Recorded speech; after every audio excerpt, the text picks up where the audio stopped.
Imagine this. You're planning a quick trip to the store just to pick up a few essentials. You've got your list ready and you're feeling optimistic. You walk into your favorite store, the one you always go to because it usually has everything you need. You know, the one with the blue sign, it's practically a landmark in your routine. You're looking for that specific brand of diapers, the one your baby loves, the one that never causes any rashes and keeps your little one happy. But the shelf is empty, again. This isn't the first time you face this disappointment. The employee tells you, sorry, we've had some inventory issues lately. You've heard this excuse before and it's starting to get old. What they really mean is, we've been hit by organized retail crime. It's a problem that's growing and affecting more stores than you might think. This isn't about some teenager swiping a candy bar. It's much more serious and far-reaching. This is about sophisticated gangs cleaning out stores, leaving honest shoppers like you high and dry. They're taking everything from electronics to everyday essentials. Remember that time you couldn't find your allergy medicine? You thought it was just bad luck or poor stocking, or the price of that gadget you wanted suddenly shot up? It's not just inflation, it's the hidden cost of theft. Yep. Organized retail crime might be to blame for that too. It's frustrating and unfair. It's happening everywhere, in every town, and it's costing all of us. Big time. The impact is felt by everyone, from the store owners to the everyday shoppers. We all pay the price.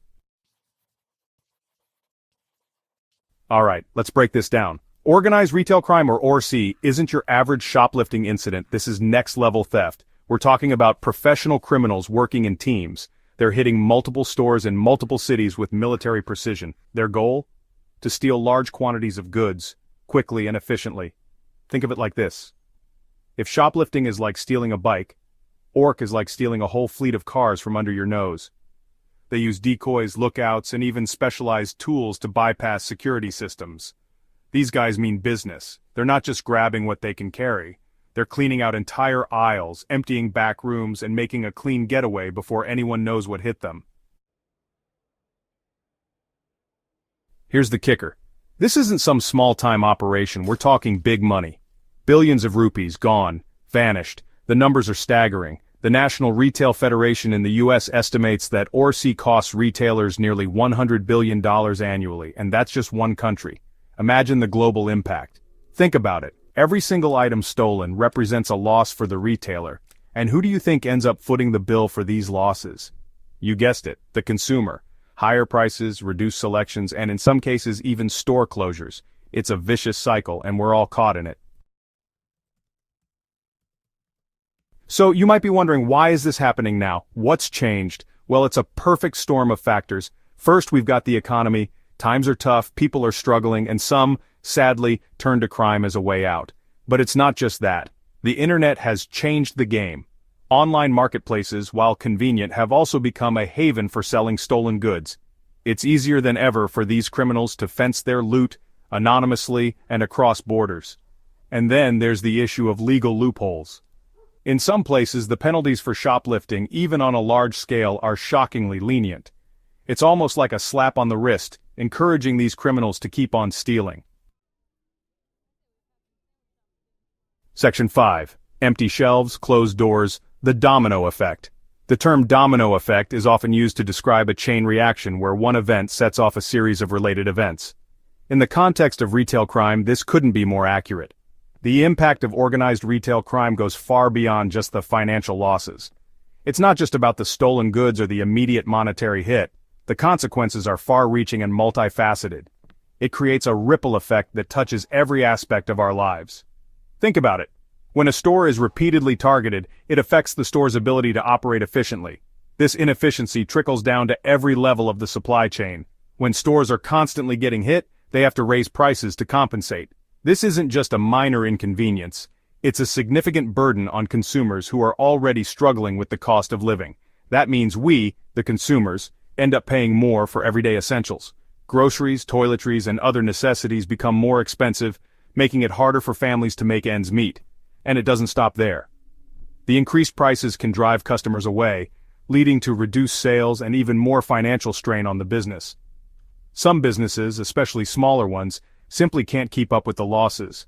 They don't have the financial cushion that larger corporations do, making them more vulnerable to the impacts of theft. They're forced to shut down, leaving entire communities without access to essential goods and services. This creates a void in the local economy, affecting everyone from employees to customers.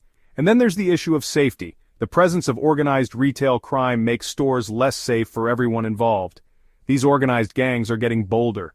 They plan their heists meticulously, often targeting high-value items and using sophisticated methods to evade capture. They're more likely to resort to violence if confronted, putting both store employees and shoppers at risk. The fear of such encounters can deter people from shopping, further impacting the store's revenue. It's a lose-lose situation for everyone involved. The community suffers, the businesses suffer, and the consumers suffer. The domino effect of retail crime is a complex issue that requires a multifaceted approach to address effectively. Section 6. Real stories, real losses, from baby formula to designer bags.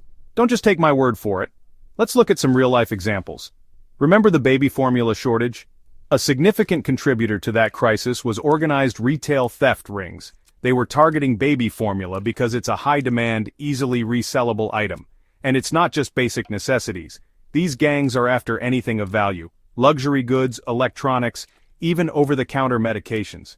In one case, a single organized crime ring in California stole over $10 million worth of designer handbags from luxury retailers. These are not isolated incidents. This is happening everywhere, every day. Section 7. Fighting back technology, teamwork, and tougher laws. The good news is, people are starting to fight back. Law enforcement agencies are forming dedicated task forces to combat orc. They're sharing intelligence, coordinating investigations, and going after these criminal networks with a vengeance. Retailers are stepping up their game too. They're investing in advanced security systems, like facial recognition software and predictive analytics, to identify and deter potential thieves. And it's not just about technology, it's about teamwork. Retailers are working together, sharing information about suspicious activity and known criminals.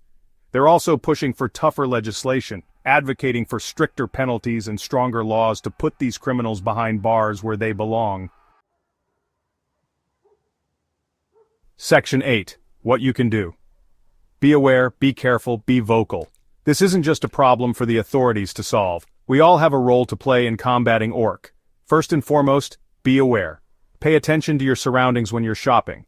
If you see something suspicious, say something. Report it to store security or the police. Be cautious when shopping online. If a deal seems too good to be true, it probably is. Avoid purchasing from unverified sellers or websites with poor security. And finally, be vocal. Talk to your elected officials. Demand tougher laws against orc. Let them know that this is an issue that matters to you, to your family, to your community. Section 9. The bigger picture. A crisis of trust and security. This isn't just about stolen goods. It's about the ripple effects that extend far beyond the immediate loss. When theft occurs, it impacts the entire ecosystem of a retail environment. It's about something much bigger. It's about the trust that is shattered every time a theft happens. Shoppers begin to feel unsafe, and employees become more stressed and anxious. Organized retail crime erodes trust. It undermines the relationship between businesses and their customers. When people feel unsafe, they are less likely to visit stores, which in turn affects the local economy. It creates an environment of fear and uncertainty. Shoppers start to avoid certain areas, and businesses may even close down due to repeated incidents. This fear spreads like a virus, affecting everyone in the community. It makes us question the very fabric of our communities. When crime becomes a common occurrence, it erodes the sense of safety and belonging that binds us together. People start to feel isolated and distrustful. When we can't even go to the store without worrying about being ripped off, or worse, becoming a victim of violence, something is seriously wrong. This constant state of alertness takes a toll on our mental well-being. We need to come together as a society to address this issue head-on. Community involvement is crucial. We need to have open dialogues, share information, and work collectively to find solutions. We need to support our law enforcement agencies, our retailers, and each other. Law enforcement can't do it alone. They need the community's eyes and ears. Retailers need to invest in better security measures and training for their staff. We need to send a clear message that organized retail crime will not be tolerated.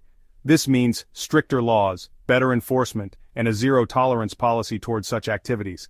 It's time to take back our stores, our streets, and our sense of security. By working together, we can create a safer, more trusting environment for everyone. Let's rebuild the trust and security that our communities deserve.